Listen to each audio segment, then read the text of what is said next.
जय हिंद दोस्तों। Divine civil service में आपका स्वागत है। दोस्तों आज हम साइंस के कुछ ऐसे क्वेश्चन लेके आए हैं जो बार बार एग्ज़ाम में पूछे जाते हैं। यदि आप कोई भी एग्ज़ाम देने वाले हैं तो इस वीडियो को अच्छे से देखें और यहाँ पे हम सभी क्वेश्चन को डिटेल में डिस्क्राइब करेंगे जिससे आपको काफ़ी मदद मिलने वाली है। हम फर्स्ट क्वेश्चन की ओर बढ़ते हैं। देखो दोस्तों, हमारा पहला क्वेश्चन है, इंसुलिन की खोज किसने की। इंसुलिन की खोज किसने की? तो देखो, इंसुलिन जो होता है हमारे आमाशय में बनता है और ये हमारे ब्लड की शुगर को कंट्रोल करता है।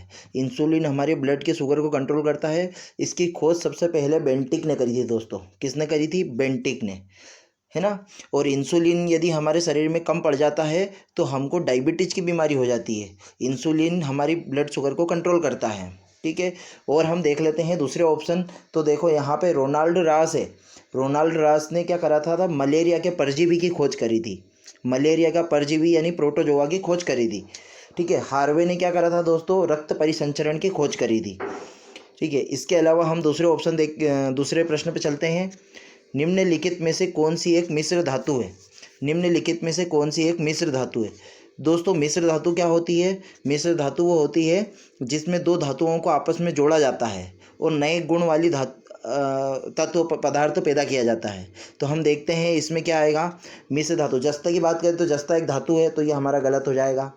स्टील, स्टील में कार्बन और लोहा दोनों होता है, तो हमारा ये राइट आंसर हो जाएगा। जैसे आप देख रहे हैं ये स्टील है, चित्र में आपको दिखाई दे रहा है ये स्टील है।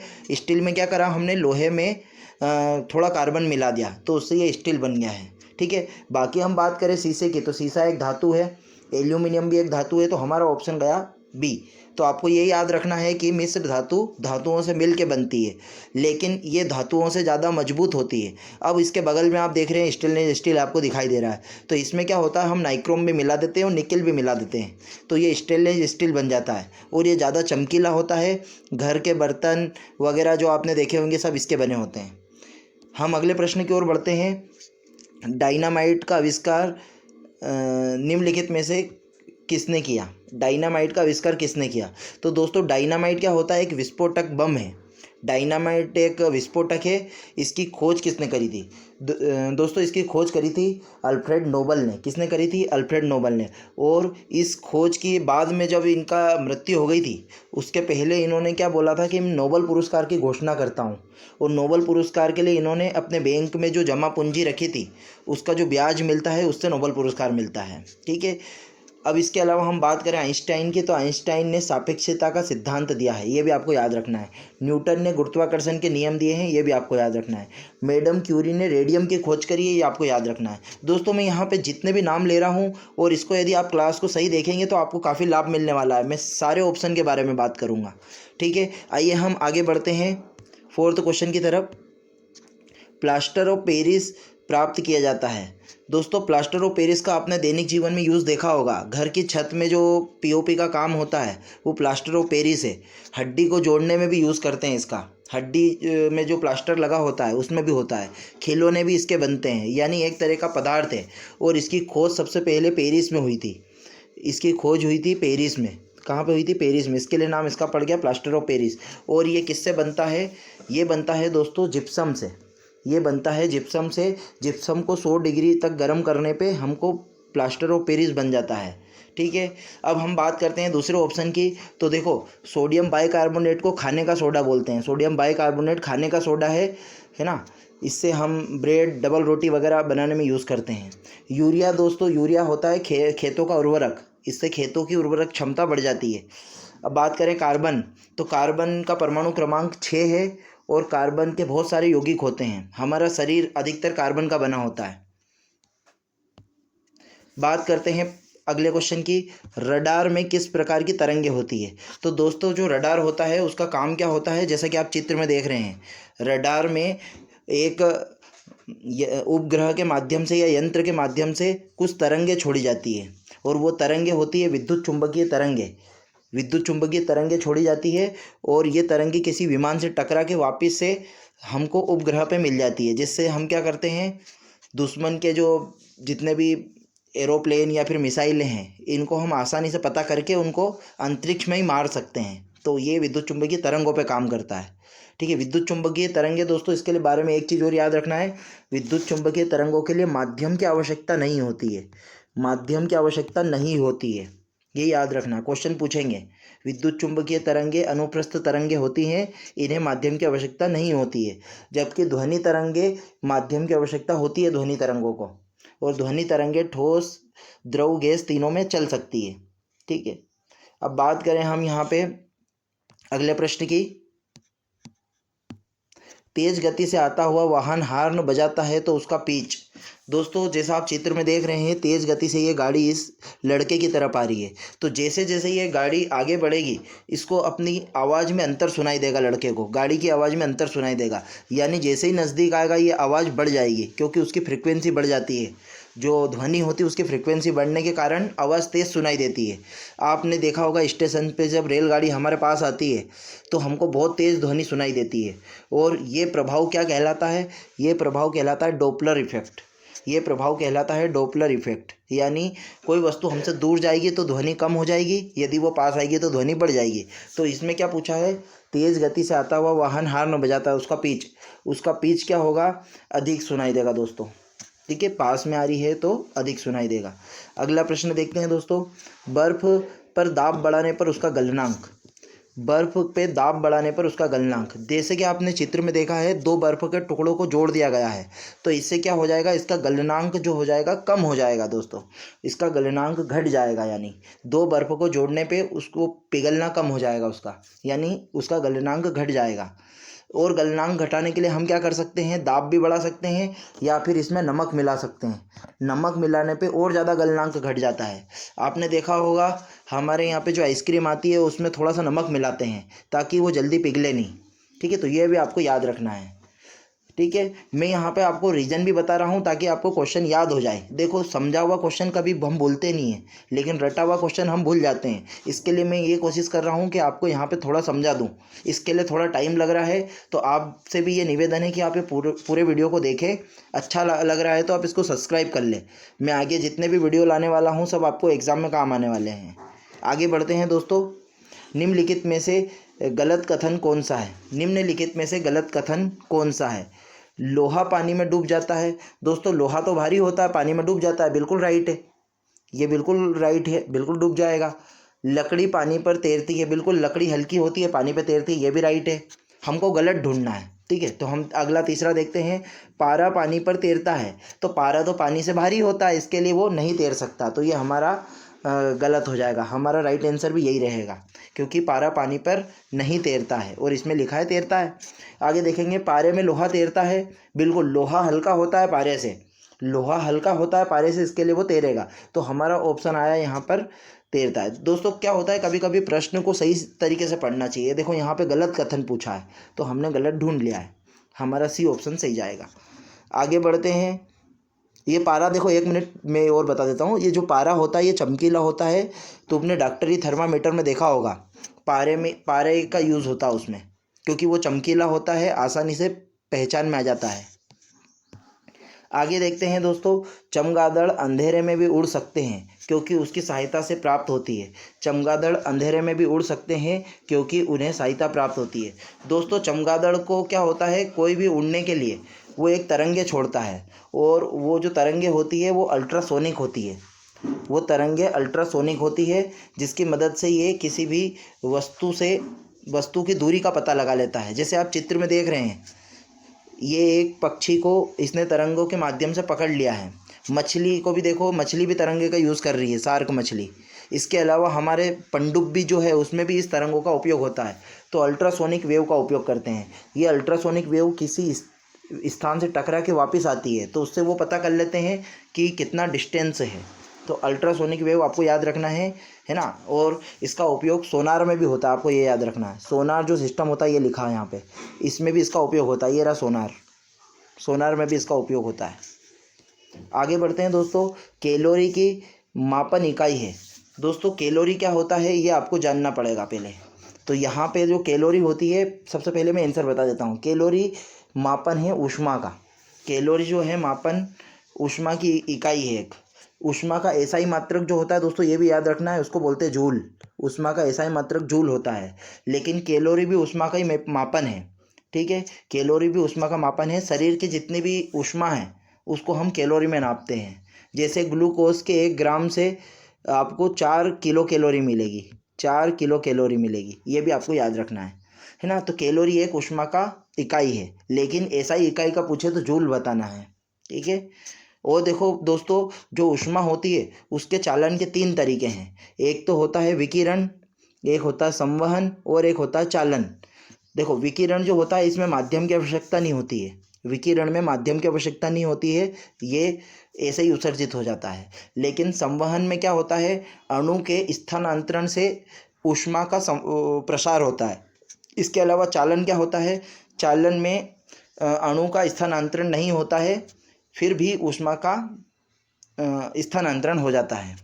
आगे देखते हैं दोस्तों, सूर्य उदय होते समय व डूबते समय लाल क्यों दिखाई देता है। दोस्तों आपने ये तो अनुभव किया होगा कि सुबह और शाम को हमको सूर्य के आसपास का एरिया लाल दिखाई देता है। वो उसका कारण क्या है दोस्तों, इसका एक कारण है कि जो लाल रंग है इसकी तरंगदैर्घ्य सबसे ज़्यादा होती है, लाल रंग की तरंगदैर्घ्य सबसे ज़्यादा होती है। इसके लिए ये लंबी दूरी तय करता है, इसके लिए ये लंबी दूरी तय करता है। इसके लिए शाम को हमको केवल वो लाल लाल ही दिखाई देता है। तो इसका राइट आंसर आया प्रकीर्णन। लाल रंग का ही प्रकीर्णन होता है सुबह और शाम को, इसके लिए हमको ये लाल दिखाई देता है। इसका ऐसा कोई रीज़न नहीं है, केवल रीज़न है प्रकीर्णन। आगे बढ़ते हैं दोस्तों, लोहे में जंग लगना किसका उदाहरण है। लोहे में जंग लगना कैसा उदाहरण है। तो दोस्तों लोहे में जंग लगना क्या है, एक रासायनिक क्रिया है। लोहे में जब जंग लगती है तो उसके लिए हमको ऑक्सीजन यानी O2 और जल की आवश्यकता होती है। यदि लोहे को खुला छोड़ देंगे तो उसमें जंग लग जाएगा। तो ये एक रासायनिक क्रिया है लोहे में जंग लगना। और जंग का सूत्र क्या है दोस्तों, जंग का सूत्र है Fe2O3XH2O, Fe2O3XH2O, ये आपका जंग का सूत्र है, ये भी आपको याद रखना है। और जंग लगने से लोहे का वजन बढ़ जाता है, ये याद रखना है। जंग लगने से लोहे का वजन बढ़ जाता है, ये भी याद रखना है। आगे बढ़ते हैं दोस्तों, विद्युत बल्ब का फिलामेंट बना होता है। विद्युत बल्ब का फिलामेंट बना होता है। आपको मालूम होता है, ये बीच में आप देख रहे हैं ये जो जल रहा है ये फिलामेंट है। और ये किसका बना होता है दोस्तों, ये टंगस्टन का बना होता है। ये टंगस्टन का बनाने का कारण ये है कि इसका जो है गलनांक उच्च होता है, ये गर्म होने पे पिघलता नहीं है। और ये यदि लोहे का बना देंगे तो पिघल जाएगा, इसके लिए इसको हम बनाते हैं टंगस्टन का, ठीक है। तो ये याद हो गया। जैसे क्रोमियम की बात करें तो क्रोमियम में प्रेस का जो तार होता है अंदर वो क्रोमियम का बना होता है, हीटर का जो तार होता है वो क्रोमियम का बना होता है, ये भी याद रखना है, ठीक है। और बल्ब का फिलामेंट का हमेशा याद रखना है टंगस्टन, बिल्कुल राइट। और बर्फ़ के अंदर जो ये बल्ब है इसके अंदर आर्गन गैस भरी होती है, ये भी याद रखना है, इसके अंदर आर्गन गैस भरी होती है और इसका जो फिलामेंट है वो टंगस्टन का है। आगे बढ़ते हैं, केतली में पानी गर्म होता है उदाहरण है। दोस्तों केतली में जो पानी गर्म होता है उसका कारण क्या है ये आपको बताना है। तो मैंने बताया था कि ऊष्मा का स्थानांतरण 3 तरीके से होता है। एक तो रेडिएशन, पहला रेडिएशन, दूसरा कंडक्शन, तीसरा होता है कन्वेंशन। तो कन्वेंशन मतलब होता है संवहन। तो हमारे यहाँ पे जो पानी गर्म होता है उसमें क्या होता है कि जो जल के अणु हैं वो एक स्थान से दूसरे स्थान पे जाते हैं। जैसे नीचे के अणु गर्म हो जाते हैं तो वो अपनी गर्मी को ऊपर लेके जाते हैं। ये देखो आप जैसे चित्र में देख रहे हैं, ये पानी नीचे से ऊपर होता है और उबाल आने लगता है जिससे ये गर्म हो जाता है। तो इसका राइट आंसर आएगा संवहन। संवहन के कारण केतली का पानी गर्म होता है, ठीक है, ये आपको याद रखना है। और आगे बात करते हैं अगले प्रश्न की, एसआई में बल का मात्रक क्या है। दोस्तों बल मतलब होता है धक्का, बल मतलब होता है एक धक्का या खिंचाव। कोई भी वस्तु को जब हम धक्का देते हैं तो उसको हम बल बोलते हैं। तो बल का एसआई मात्रक पूछा है, तो बल का एसआई मात्रक होता है दोस्तों न्यूटन। बल का एसआई मात्रक न्यूटन होगा। जबकि जूल किसका मात्रक है, ऊष्मा का, जूल ऊष्मा का मात्रक है, ये भी याद रखना है। वाट है शक्ति का मात्रक, ये भी याद रखना है, ठीक है। तो ये हमको सारी चीज़ें याद रखना है। और जो बल होता है ये किसी वस्तु में अवस्था परिवर्तन का कारण है। किसी भी वस्तु में आप अवस्था परिवर्तन, जैसे ये इसको देख रहे हैं आप, ये एक बॉक्स को धक्का दे रहा है तो इसको यहाँ से एक बल लगाना पड़ रहा है ना। बल एक सदिश राशि है, ये भी याद रखना है। बल एक सदिश राशि है, बल एक सदिश राशि है। अब अगला प्रश्न देखते हैं दोस्तों, यांत्रिक ऊर्जा को विद्युत ऊर्जा में किसके द्वारा बदला जाता है? यांत्रिक ऊर्जा को विद्युत ऊर्जा में किसके द्वारा बदला जाता है? दोस्तों यांत्रिक ऊर्जा क्या होती है, पहले तो मैं ये बता देता हूँ। कोई भी वस्तु जब यांत्रिक तरीके से घूमती है या फिर किसी भी प्रकार का स्थिति में परिवर्तन होता है तो उसको यांत्रिक ऊर्जा बोलते हैं। जैसे हम बात करें, डायनामो जो होता है वो यांत्रिक ऊर्जा को विद्युत ऊर्जा में बदलता है। और यांत्रिक ऊर्जा दो प्रकार की होती है, एक गतिज ऊर्जा और एक होती है स्थितिज। गतिज ऊर्जा में क्या होता है, गति के कारण ऊर्जा पैदा होती है, और स्थितिज ऊर्जा होता है मतलब स्थिति के कारण ऊर्जा उत्पन्न होती है इसमें। तो हमको यहाँ पे बताना है यांत्रिक ऊर्जा को विद्युत ऊर्जा में डायनामो। जबकि ट्रांसफार्मर क्या करता है दोस्तों, ट्रांसफार्मर क्या करता है, ये एसी वोल्टेज को घटाता है या बढ़ाता है। ट्रांसफार्मर दो प्रकार के होते हैं, एक घटाता है दूसरा बढ़ाता है ना। ट्रांसफार्मर विद्युत ऊर्जा में घटाता है या उसको बढ़ाता है। अब बात करते हैं अमीटर।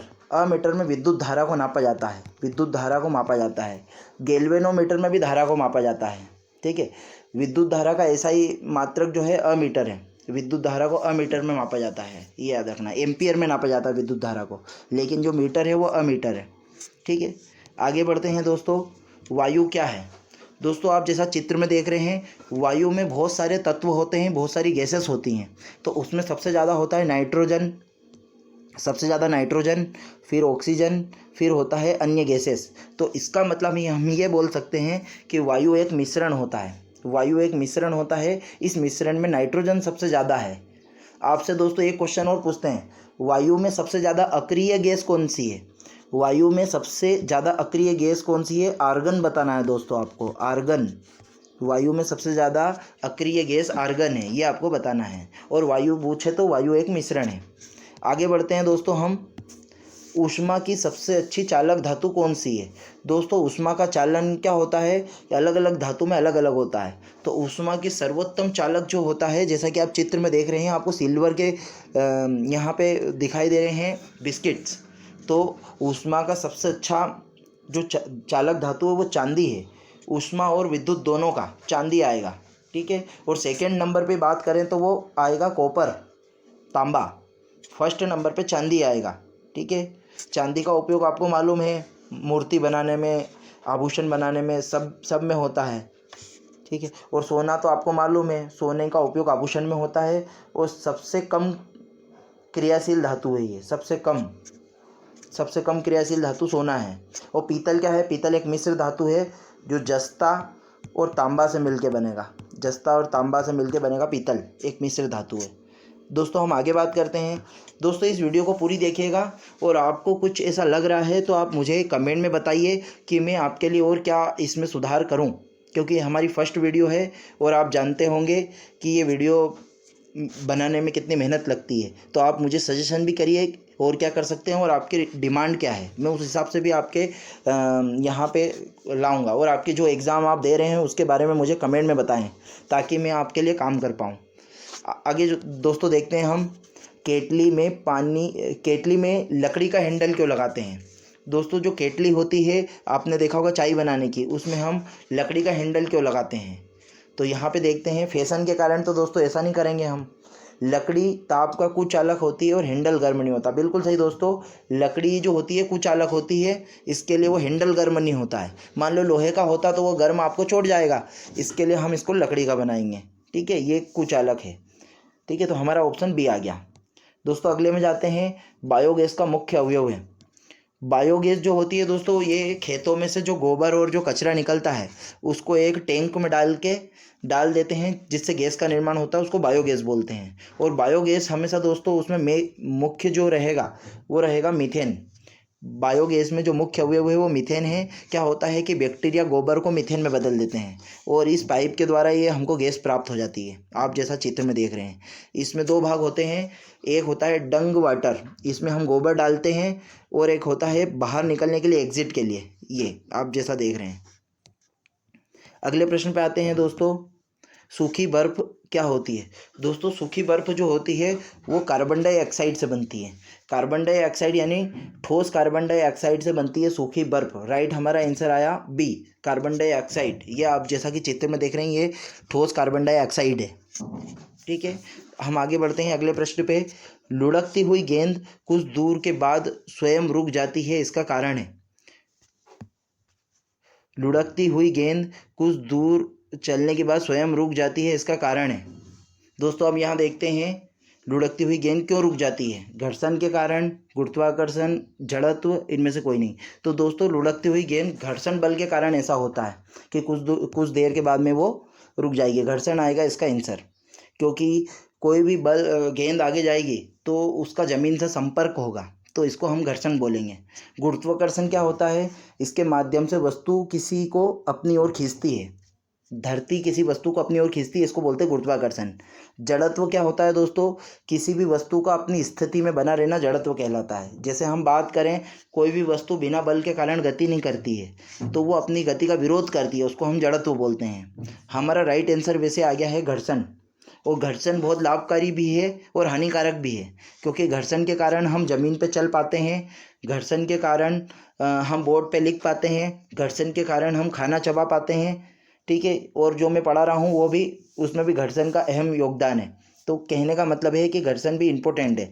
लेकिन इसका एक नुकसान ये है कि मशीन के पुर्जे घिस जाते हैं, और मशीन के पुर्जे घिसने से हमको खर्चा करना पड़ता है। तो राइट आंसर आया घर्षण। ठीक है, ये देख लें। और घर्षण का आपको देखो तरीके ही बताए हैं। एक घर्षण होता है स्टैटिक घर्षण, और एक घर्षण होता है स्लाइडिंग घर्षण। स्लाइडिंग घर्षण में एक वस्तु दूसरी के ऊपर फिसलती है, और जो स्टैटिक घर्षण होता है उसमें वस्तु केवल पड़ी रहती है। आगे देखते हैं दोस्तों, कुपोषण सबसे अधिक किसकी कमी से होता है? तो दोस्तों आप जैसे ये चित्र में देख रहे हैं, कुपोषण क्या होता है? कुपोषण एक स्थिति है। कुपोषण एक स्थिति है जिसमें क्या होता है, व्यक्ति को पोषक तत्वों की कमी होने लगती है। व्यक्ति को पोषक तत्व की कमी होने लगती है, इसको हम कुपोषण बोलते हैं। तो सबसे ज़्यादा जो कुपोषण होता है वो प्रोटीन की कमी से होता है। सबसे ज़्यादा कुपोषण प्रोटीन की कमी से होगा। और इसमें जो बीमारी होती है वो क्वाशी योरकर बीमारी होती है। क्वाशी योरकर बीमारी प्रोटीन की कमी से होती है ना। वैसे तो हमारे शरीर में सभी तत्वों की आवश्यकता होती है। हमारे भोजन में 6 तत्व होना आवश्यक है: कार्बोहाइड्रेट, प्रोटीन, वसा, खनिज लवण, विटामिन और जल। ये सभी चीज़ आवश्यक है। यदि ये कम मात्रा में मिलेगी तो इसको हम कुपोषण बोलेंगे, जिससे हमारे शरीर में कई लक्षण दिखाई देंगे। ठीक है, तो हमने ये समझ लिया। और भारत में कुपोषण एक गंभीर समस्या है, ये भी आपको याद रखना है। प्रोटीन की कमी से सबसे ज़्यादा होता है कुपोषण। आगे की हम बात करें दोस्तों, मेक नंबर संबंधित है। मेक नंबर संबंधित है, तो दोस्तों मेक नंबर क्या होता है? जब कोई वायुयान होता है वो आकाश में उड़ता है तो उसकी गति को हम नापते हैं मेक नंबर में। तो इसका राइट आंसर आया सी, मेक संख्या आएगा इसका वायुयान की गति। तो इसमें क्या होता है कि एक अनुपात है, ये एक रेशो है। मेक नंबर एक रेशो है जिसमें ऑब्जेक्ट की स्पीड बटे साउंड की स्पीड, उसका अनुपात है मेक संख्या। ठीक है, तो ये मेक संख्या के आधार पर वायुयान को अलग अलग कैटेगरी में बांटा है। एक होता है सबसोनिक, एक होता है ट्रांससोनिक, एक सुपरसोनिक और एक हाइपरसोनिक। जब मेक संख्या 5 से ज़्यादा हो जाती है तो उसको हाइपरसोनिक बोलते हैं। जब मेक संख्या 1 से ज़्यादा और 5 से कम होती है तो उसको सुपरसोनिक बोलते हैं। तो आपको ये याद रखना है। ठीक है, मेक संख्या में हम हवाई जहाज़ की गति नापेंगे, आपको ये याद रखना है। सी वाला ऑप्शन सही गया। लास्ट क्वेश्चन देखते हैं हम इस वीडियो का। निम्नलिखित में से कौन सी विद्युत चुंबकीय तरंगे में तरंग दैर्ध्य सबसे ज़्यादा होती है? देखो आपको मालूम होगा कि जो प्रकाश है वो विद्युत चुंबकीय तरंग है। प्रकाश क्या है दोस्तों? विद्युत चुंबकीय तरंग है। और इसमें अब आपको ये चित्र में दिखाई दे रहा होगा। यहाँ पे हमको पहले ऑप्शन देख लेते हैं। पराबैंगनी किरणें, सूर्य की रोशनी, गामा किरणें और अवरक्त किरणें। तो हम देख रहे हैं गामा किरणें, एक्स किरणें पराबैंगनी किरणों से ज़्यादा जो है अवरक्त किरण है। तो राइट लगाना है, अवरक्त किरण की तरंग दैर्ध्य सबसे ज़्यादा होती है। लेकिन इससे भी ज़्यादा किसकी होती है? रेडियो की। यहाँ देख रहे हैं हम, तो अवरक्त जो किरणें हैं इसकी देखो तरंग दैर्ध्य 700 नैनोमीटर है। तो हमारा आंसर आएगा अवरक्त किरणें। ठीक है, सबसे कम होती है पराबैंगनी की। जो हम देख रहे हैं 400 होती है और अवरक्त किरणों की 700 नैनोमीटर होती है। तो इसका राइट आंसर आया डी। दोस्तों आज हमने ये 25 क्वेश्चन कवर करें। आपको कैसा लगा ये कमेंट में करके बताइए और हमें ये बताइए कि आप कौन सी एग्ज़ाम की तैयारी कर रहे हैं और ये भी बताइए कि आपकी तैयारी कैसे चल रही है। हमें कमेंट करिए, आपके दोस्तों को इस चैनल के लिए सजेस्ट करिए क्योंकि ये नया चैनल है और ये आपकी जिम्मेदारी है इस चैनल को आगे बढ़ाना। हम आपके लिए ऐसे ही काम करते रहेंगे। तो आपसे ये निवेदन है कि इस वीडियो को शेयर करें और इसको पूरा देखें क्योंकि मैं जो भी बना रहा हूँ वो आपके सबके काम की चीज़ें हैं, क्योंकि बहुत सारे क्वेश्चन होते हैं उसमें से हमको छांटना पड़ता है इंपॉर्टेंट क्वेश्चन। ठीक है दोस्तों, तो आज के लिए हम यहीं पे वीडियो को कंप्लीट करते हैं। ठीक है, और आपको आगे की तैयारी के लिए ऑल द बेस्ट। सभी अच्छी तरीके से लगे रहें आप। ठीक है दोस्तों, जय हिंद दोस्तों।